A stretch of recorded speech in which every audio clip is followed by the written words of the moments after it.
Bonjour mon ami, ma sœur, mon frère en Christ. Bienvenue. Je ne vous accueille pas simplement sur une chaîne YouTube, mais dans un sanctuaire, un espace sacré mis à part pour une rencontre divine. Considérez ces prochains instants non comme une vidéo à consommer, mais comme un rendez-vous que le ciel a orchestré pour vous, précisément en ce jour, en cette heure. Aujourd'hui, nous nous réunissons autour d'une parole éternelle, une promesse gravée, non dans la pierre, mais qui est la pierre elle-même. Il s'agit d'Ésaïe 26, verset 4. « Confiez-vous en l'Éternel à perpétuité, car l'Éternel est le rocher des siècles. » Sentez-vous le poids, la solidité de ces mots? Le rocher des siècles. Dans un monde qui ressemble de plus en plus à des sables mouvants, où tout est éphémère, instable et anxiogène, Dieu nous offre un fondement. Pas une solution temporaire, pas une béquille fragile, mais un rocher. Éternel. Inébranlable. Je veux vous faire une promesse solennelle. Si vous m'accordez votre attention, si vous engagez votre cœur et votre esprit dans ce temps de prière jusqu'à la toute fin, vous ne repartirez pas de la même manière. L'anxiété qui pèse sur vos épaules trouvera un lieu où se déposer. La confusion qui trouble votre esprit commencera à se dissiper. La peur qui vous paralyse le matin au réveil sera confrontée à une force infiniment plus grande. Vous repartirez ancré, fondé, avec une perspective nouvelle, non pas parce que mes paroles sont puissantes, mais parce que le rocher sur lequel nous allons nous tenir est la source de toute puissance. Alors, je vous invite à faire un acte de foi dès maintenant. Préparez votre cœur. Si possible, isolez-vous, mettez des écouteurs. Fermez les autres onglets. Éteignez les notifications. Accordez à votre âme ce moment vital. Et pour marquer votre engagement, pour sceller ce rendez-vous avec votre Créateur, écrivez simplement dans l'espace des commentaires « Amen, je suis prêt ». Que ce soit votre premier pas sur le rocher aujourd'hui. Je sais pourquoi vous êtes ici. Je le sais parce que ce que vous ressentez, des millions d'âmes le ressentent chaque matin en ouvrant les yeux. C'est ce sentiment sourd au creux de l'estomac, avant même que votre esprit ait eu le temps de cataloguer les soucis du jour. C'est une anxiété fondamentale, une instabilité existentielle. C'est le sentiment de marcher sur une corde raide au-dessus d'un vide incertain. D'où vient cette instabilité? Analysons-la ensemble, non pour nous y complaire, mais pour l'exposer à la lumière de la vérité. Pour certains, cette instabilité est financière. C'est le bruit incessant de la calculatrice dans votre tête. Les factures qui s'accumulent, l'emploi qui est précaire, la peur de ne pas pouvoir subvenir aux besoins de votre famille. Chaque nouvelle dépense imprévue est comme une vague qui vient frapper le château de sable de votre sécurité. Vous travaillez dur, vous vous efforcez, mais vous avez l'impression que le sol se dérobe constamment sous vos pieds. Vous vous dites « Si seulement j'avais plu, je serais en paix ». Mais la paix que vous cherchez ne se trouve pas dans l'abondance, mais dans la confiance en la source de toute provision. Pour d'autres, l'instabilité est relationnelle. Ce sont les silences pesants à la maison, les conflits non résolus, la trahison d'un ami, la solitude d'un cœur qui se sent incompris. Vous construisez votre bien-être sur l'approbation des autres, sur l'harmonie de vos relations. Mais les gens sont changeants. Les humeurs fluctuent. Les promesses sont parfois rompues. Et chaque déception, chaque mot blessant est un tremblement de terre qui secoue les fondations de votre identité. Vous vous appuyez sur des personnes qui sont elles-mêmes en quête de leur propre stabilité. Et que dire de l'instabilité intérieure, la plus subtile est la plus dévastatrice. Elle est nourrie par le flot incessant des réseaux sociaux, ce défilé de vie parfaite qui vous murmure que la vôtre n'est pas à la hauteur. C'est le syndrome de l'imposteur au travail, cette peur constante d'être démasqué, de ne pas être assez compétent, assez intelligent, assez bon. C'est le poids des échecs passés, ces voix qui rejouent en boucle les moments où vous êtes tombé, où vous avez échoué, et qui vous disent « Tu vois, tu n'y arriveras jamais ». C'est que la Bible appelle les scripts de famille. Ces schémas de pensée, ces peurs héritées de nos parents, de nos ancêtres, qui dictent nos réactions sans même que nous en soyons conscients. Vous vous levez le matin et la première chose que vous faites est de prendre votre téléphone. Vous vous connectez au chaos du monde avant de vous connecter au rocher des siècles. Vous laissez les opinions des autres, les mauvaises nouvelles, les exigences de votre patron définir la tonalité de votre journée. Et vous vous étonnez d'être anxieux? Vous vous étonnez de vous sentir ballotté comme un navire sans ancre? L'âme humaine n'a pas été conçue pour supporter un tel poids. Laissez-moi vous raconter une petite histoire. Imaginez un homme qui décide de construire sa maison sur une magnifique plage de sable fin. Chaque matin, il se lève avec zèle, il dessine des plans, il façonne les murs avec le sable humide. Sa maison est belle. Mais chaque soir, la marée monte et de douces vagues viennent lécher les fondations. Puis, un jour, une tempête se lève. Pas une tempête exceptionnelle, juste une tempête ordinaire. Et en quelques instants, des heures, des jours, des semaines de travail sont anéanties. La maison a disparu comme si elle n'avait jamais existé. L'homme est dévasté. Cet homme, c'est nous. Chaque fois que nous bâtissons notre sécurité, notre identité, notre joie sur quelque chose de changeant, notre travail, notre argent, notre réputation, nos relations, même notre propre force. Ces choses sont le sable. Elles peuvent être bonnes, mais elles ne sont pas un fondement. L'âme s'épuise dans ce cycle de construction et de destruction. L'âme se fatigue de toujours devoir tout recommencer. C'est là que le psalmiste crie dans le psaume 42, verset 6. « Pourquoi t'abattu, mon âme, et gémis-tu au-dedans de moi? Espère en Dieu, car je le louerai encore.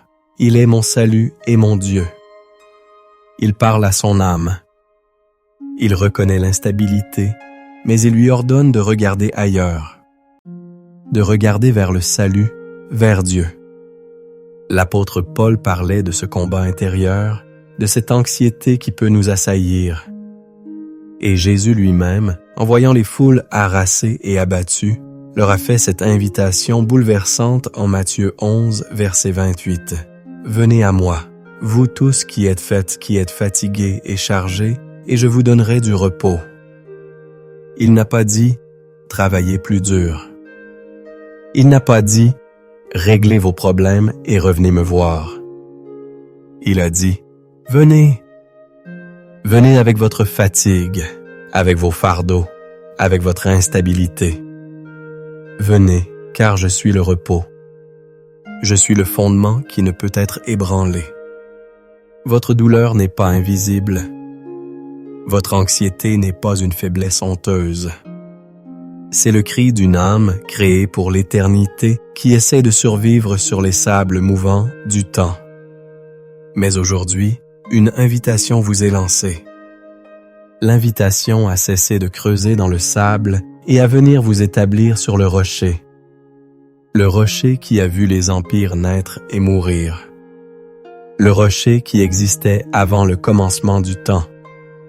Le rocher qui sera là quand tout le reste aura disparu. Dieu voit votre lutte. Il connaît chaque pensée anxieuse avant même qu'elle ne traverse votre été pris. Et il ne vous condamne pas. Il vous tend la main et vous dit « Viens, monte ici.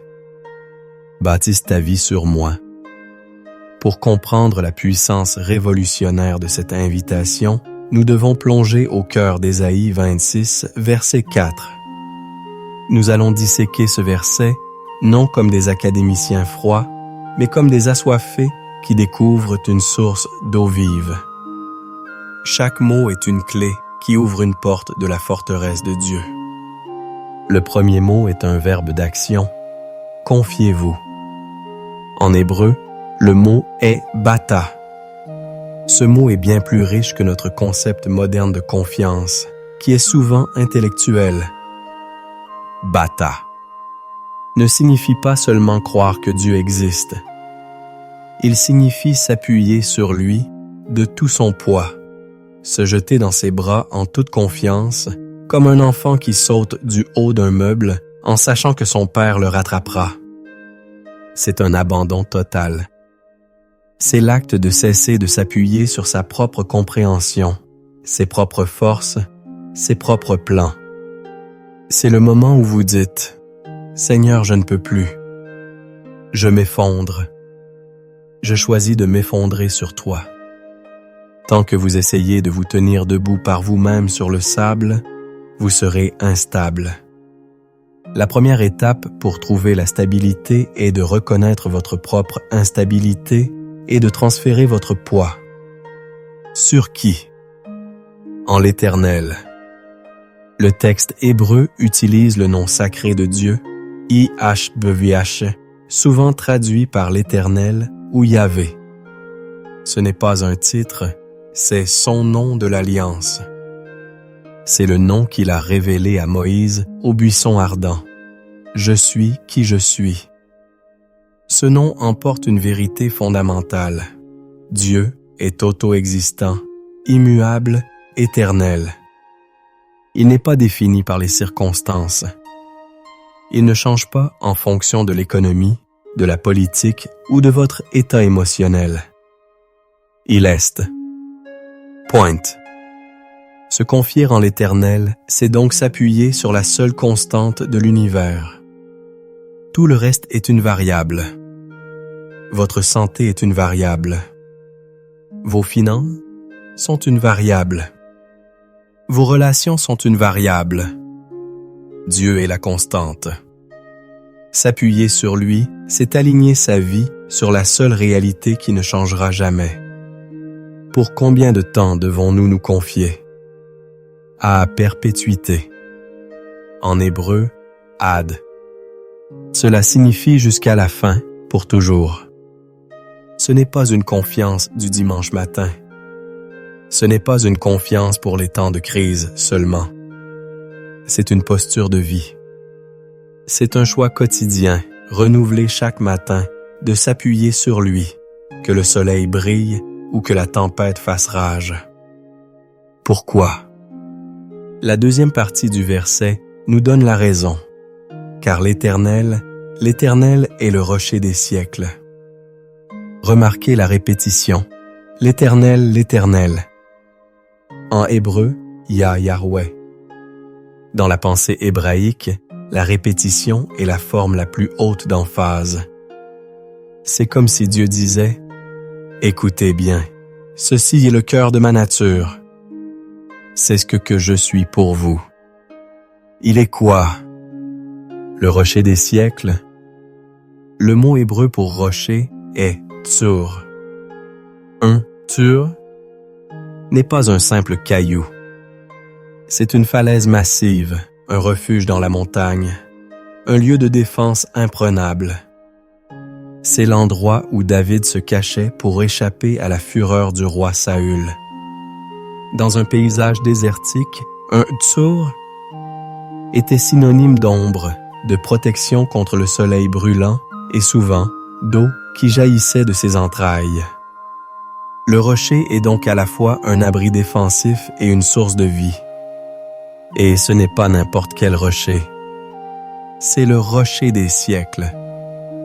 En hébreu, Tur Olamim.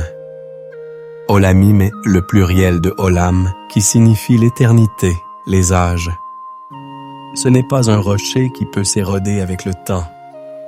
C'est le fondement même de toutes les époques. Le substrat rocheux sur lequel toute l'histoire humaine est construite. Jésus a repris cette image de manière spectaculaire dans la conclusion de son sermon sur la montagne, en Matthieu chapitre 7. Il parle de deux hommes qui construisent une maison. L'un, l'insensé, construit sur le sable. L'autre, le sage, construit sur le roc. Quelle est la différence entre les deux? Jésus est très clair. L'homme sage est que celui qui entend mes paroles et les met en pratique. Bâtir sur le rocher n'est pas un sentiment mystique. C'est un acte d'obéissance concret. C'est prendre la parole de Dieu, le logos, et en faire le rhéma. De votre vie, la parole appliquée. Chaque fois que vous choisissez le pardon plutôt que l'amertume, vous posez une pierre sur le rocher. Chaque fois que vous choisissez la générosité plutôt que l'avarice, vous creusez vos fondations plus profondément dans le rocher. Chaque fois que vous choisissez la prière plutôt que l'anxiété, vous ancrez votre structure dans le rocher. La tempête vient pour les deux maisons. Jésus ne promet pas une vie sans tempête. La pluie, les torrents, les vents de la maladie, du deuil, de la trahison, de l'échec viendront souffler contre votre vie. La différence n'est pas l'absence de tempête, mais la nature du fondement. La maison sur le sable s'écroule et sa ruine est si grande. La maison sur le roc demeure. Elle est secouée peut-être, mais elle ne tombe pas, parce qu'elle est fondée sur ce qui ne peut être ébranlé. Pensez à l'histoire de Joseph. Vendu par ses frères, faussement accusé, jeté en prison pendant des années. Sa vie était une succession de tremblements de terre. Du sable, partout. Mais au fond de son cœur, Joseph était bâti sur le rocher de la souveraineté de Dieu. C'est pourquoi, des années plus tard, face à ses frères terrifiés, il a pu dire ces mots incroyables. « Vous aviez médité de me faire du mal. Dieu l'a changé en bien. » Genèse 50:20. Il voyait la main du rocher, même dans la tempête la plus violente. Pensez à Moïse, acculé devant la mer Rouge. L'armée la plus puissante du monde derrière lui, une étendue d'eau infranchissable devant lui. Un peuple paniqué autour de lui. Le sable de l'impossible. Quelle fut sa réponse? Ne craignez rien, restez en place, et regardez la délivrance que l'Éternel va vous accorder en ce jour. Exode 17. Il s'est appuyé sur le rocher, et le rocher a fendu les eaux.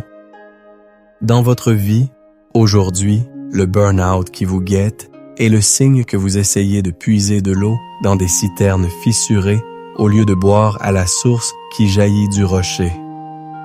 Le FOMO, la peur de manquer quelque chose, qui vous agite sur les réseaux sociaux, est le symptôme d'une âme qui cherche sa valeur dans le sable mouvant de l'opinion publique. Votre routine matinale, si elle commence par le flux d'informations du monde, programme votre journée pour l'instabilité.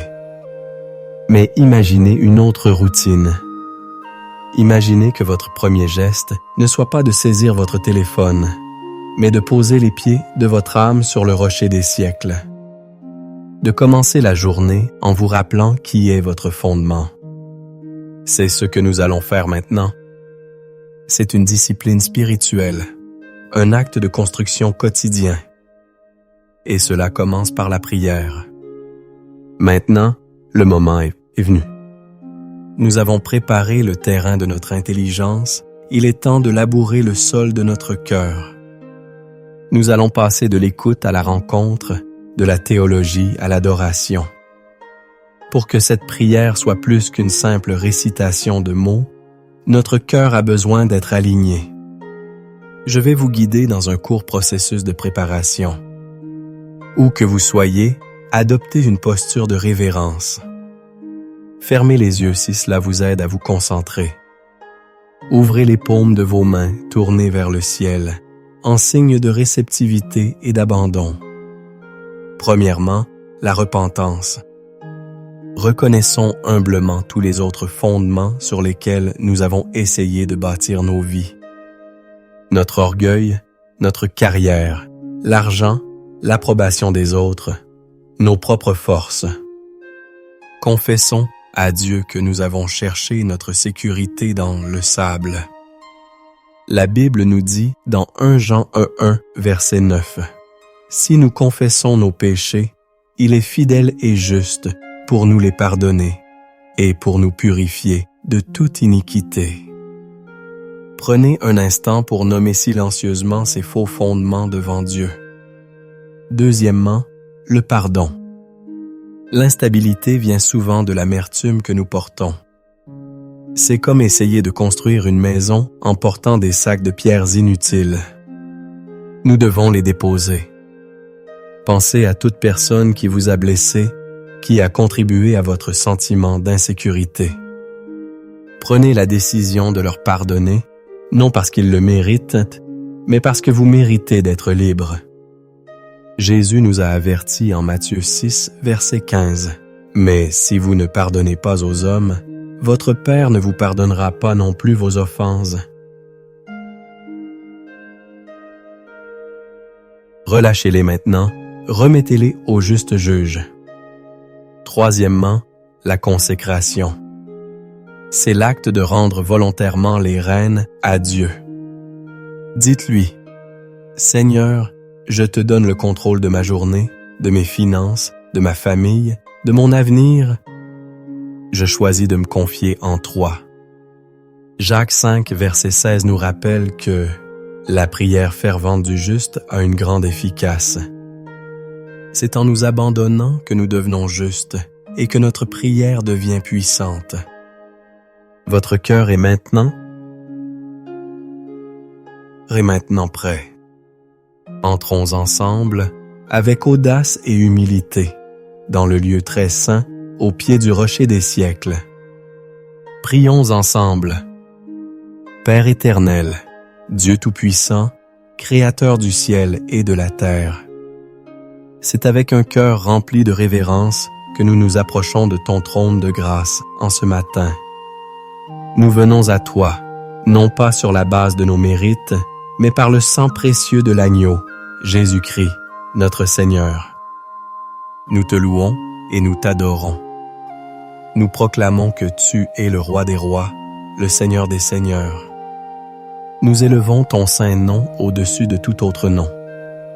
Aujourd'hui, Père, nous nous joignons au prophète Ésaïe pour déclarer que tu es, toi, Yahweh, le rocher des siècles.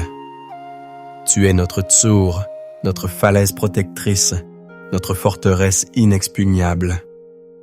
Tu es l'ombre dans un pays aride, le refuge contre la tempête. Tu es immuable, le même hier, aujourd'hui et éternellement. Quand tout autour de nous change, s'effrite et disparaît, tu demeures. Tu es notre seule constante, notre point de référence absolu. Nous te louons, toi le rocher qui nous a engendrés. Nous te louons, toi le rocher de notre salut. Tu es le fondement sur lequel nos vies sont bâties. En toi, il n'y a ni ombre de variation, ni changement. Ta fidélité atteint jusqu'aux nues et ta bonté dure à toujours. Reçois notre adoration, ô Dieu 3 fois saint.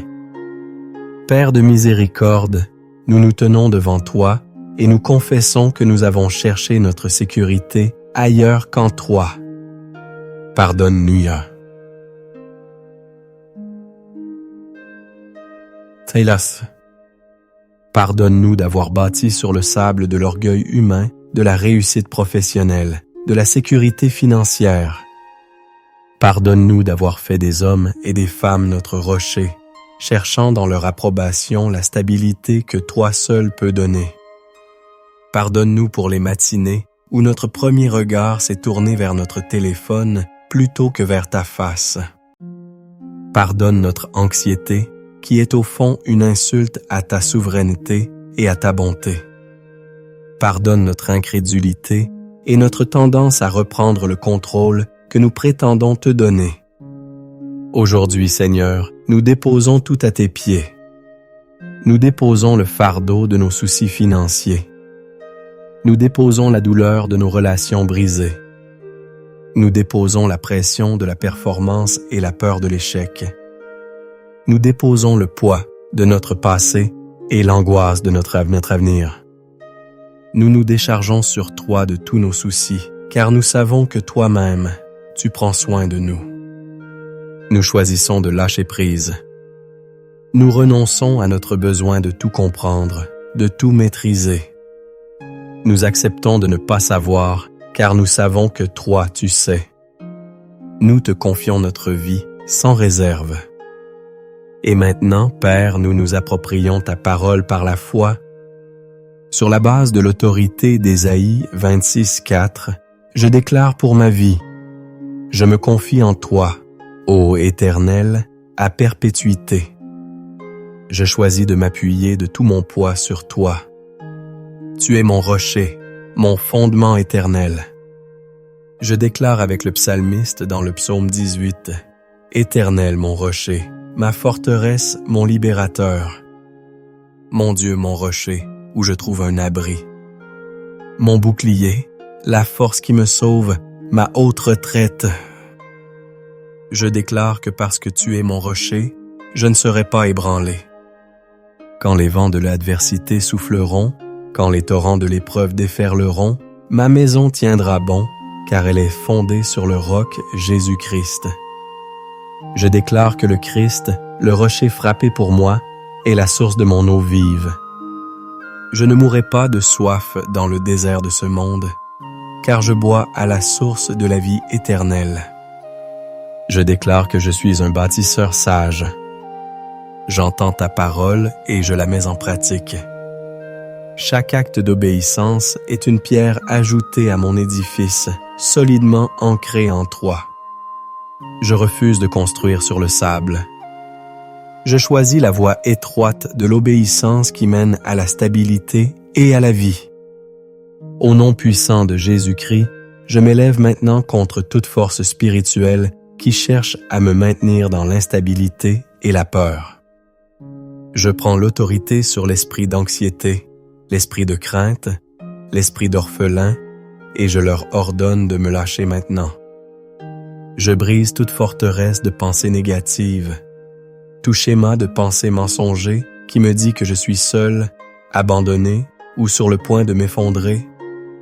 Conformément à 2 Corinthiens 10:5, je renverse les raisonnements et toute hauteur qui s'élève contre la connaissance de Dieu, et j'amène toute pensée captive à l'obéissance de Christ. Je renonce à tout pacte intérieur que j'ai pu faire avec la peur ou l'inquiétude. Je brise tout accord avec le mensonge qui dit que Dieu n'est pas fiable. Je me saisis du bouclier de la foi, comme le dit Éphésiens 6:16, avec lequel j'éteins tous les traits enflammés du malin. Je déclare qu'aucune arme forgée contre moi ne prospérera, et toute langue qui se lèvera en justice contre moi, je la condamnerai, car tel est mon héritage en tant que serviteur de l'Éternel, selon Ésaïe 54:17. Le sol sous mes pieds n'est pas le territoire de l'ennemi. Le sol sous mes pieds est Christ, le rocher, et sur ce rocher, les portes du séjour des morts ne prévaudront point. Et maintenant, Père céleste, nous demandons une nouvelle effusion de ton Saint-Esprit. Ayant vidé nos cœurs de la peur et de l'anxiété, nous te prions de remplir chaque recoin de notre être avec ta présence. Remplis-nous, Saint-Esprit, de ta paix qui surpasse toute intelligence, une paix qui garde nos cœurs et nos pensées en Jésus-Christ. Remplis-nous de ta joie, qui est sotte qui est notre force, une joie indépendante des circonstances. Remplis-nous de ta sagesse pour naviguer cette journée, pour savoir quand parler et quand nous taire, quand agir et quand attendre. Rétablis notre âme comme un bon berger. Guéris les fissures causées par les traumatismes passés. Fortifie notre corps afin qu'il soit un temple saint pour ta gloire. Renouvelle notre intelligence afin que nous pensions tes pensées. Fais de nous des chaînes de justice, plantés près d'un courant d'eau, fermement enracinés dans le rocher de notre salut. Nous te le demandons au nom précieux et puissant de Jésus. Amen. Et maintenant, un instant. Ne vous précipitez pas. Restez dans cette présence. Silence. Ne dites plus rien. Je vous invite simplement à respirer.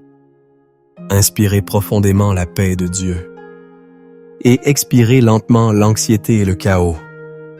Encore une fois, inspirez sa présence. Et expirez vos fardeaux. Dans ce silence, posez simplement cette question dans votre cœur. Seigneur, que veux-tu me dire ce matin? Sur quel sable mouvant ai-je bâti? Montre-moi ton rocher. Et maintenant, écoutez. N'essayez pas de fabriquer une réponse. Soyez simplement attentif. Une pensée. Une image. Un verset. Un sentiment de paix. Le berger parle à ses brebis. Dieu parle à ton cœur en ce moment même. Recevez. Et maintenant, en tant que serviteur de l'Éternel, je veux libérer une parole prophétique et une bénédiction sur votre vie. C'est pour vous. Recevez-la par la foi. Je déclare sur votre vie spirituelle, vous n'êtes plus une âme errante et instable. Vous êtes une brebis qui connaît la voix de son berger. Je déclare que votre communion avec Dieu devient votre priorité et votre plus grande joie. Vous êtes fondé et enraciné dans son amour. Comme le dit Jean 10, 27, « Mes brebis entendent ma voix, je les connais et elles me suivent. » Je déclare sur votre santé physique et mentale. Le chaos de l'anxiété et du stress quitte votre corps. La paix du rocher envahit votre système nerveux. Je déclare que par les meurtrissures de Jésus, vous êtes guéris. Votre corps est le temple du Saint-Esprit, et la vie de Dieu coule dans chaque cellule. Comme le dit Ésaïe 53, 5, c'est par ces meurtrissures que nous sommes guéris. Je déclare sur vos finances, l'esprit de manque et la peur de l'instabilité sont brisés. Vous êtes un intendant fidèle, et Dieu, votre rocher, est votre pourvoyeur. Il ouvre pour vous les écluses des cieux. Il vous donne la sagesse de bâtir et la faveur de prospérer. Comme le dit Deutéronome 28, 12, 13. L'Éternel t'ouvrira son bon trésor, le ciel, pour envoyer à ton pays la pluie en son temps et pour bénir tout le travail de tes mains. Tu prêteras à beaucoup de nations et tu n'emprunteras point. Je déclare sur votre famille et vos relations. Votre foyer est bâti sur le rocher, Christ. Les murs de la division s'effondrent. La communication est restaurée. L'amour et le pardon coulent librement. Je déclare que vos enfants sont instruits par l'Éternel et que leur paix est grande. Comme le dit Ésaïe 54, 13, tous tes fils seront disciples de l'Éternel, et grande sera la prospérité de tes fils. Je déclare sur votre destinée et votre appel, la confusion et le doute se dissipent. Vous marchez avec assurance dans les œuvres que Dieu a préparées d'avance pour vous. Vous n'êtes pas un accident. Vous êtes un chef-d'œuvre de Dieu, créé pour un but divin. Comme le dit Éphésiens 2:10, « Car nous sommes son ouvrage, ayant été créés en Jésus-Christ pour de bonnes œuvres, que Dieu a préparées d'avance, afin que nous les pratiquions. » Je déclare sur votre quotidien une protection divine. Vous êtes gardés et protégés. L'ennemi ne peut vous toucher car vous demeurez à l'ombre du Tout-Puissant sur le rocher des siècles. Comme le dit le psaume 121:8, L'Éternel gardera ton départ et ton arrivée, dès maintenant et à jamais. Et enfin, je déclare sur vous la plénitude de la joie et de la paix. Comme le dit Romains 15:13, que le Dieu de l'espérance vous remplisse de toute joie et de toute paix dans la foi, pour que vous abondiez en espérance par la puissance du Saint-Esprit. Et maintenant, recevez la bénédiction sacerdotale de Nombre 6, versets 24 à 26. Que l'Éternel te bénisse et qu'il te garde. Que l'Éternel fasse luire sa face sur toi et qu'il t'accorde sa grâce. Que l'Éternel tourne sa face vers toi et qu'il te donne la paix. Vous n'êtes plus sur du sable mouvant, vous êtes sur le rocher. Respirez cette vérité. Laissez-la descendre de votre tête à votre cœur et de votre cœur dans vos mains et vos pieds pour la journée qui vous attend. La promesse centrale de ce moment est la stabilité divine dans un monde instable. Accrochez-vous-y.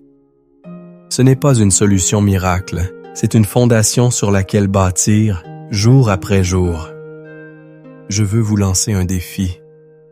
Faites de cette prière ou d'une prière similaire centrée sur le rocher votre ancre matinale pour les 7 prochains jours. Avant de consulter les nouvelles, consultez le rocher. Avant de vous connecter au monde, connectez-vous au ciel. Vous verrez une transformation. Pour sceller ce que vous avez reçu aujourd'hui, faites un dernier acte de foi. Écrivez dans les commentaires « Je suis fondé sur le rocher ». Chaque fois que vous verrez ce commentaire, il vous rappellera votre décision.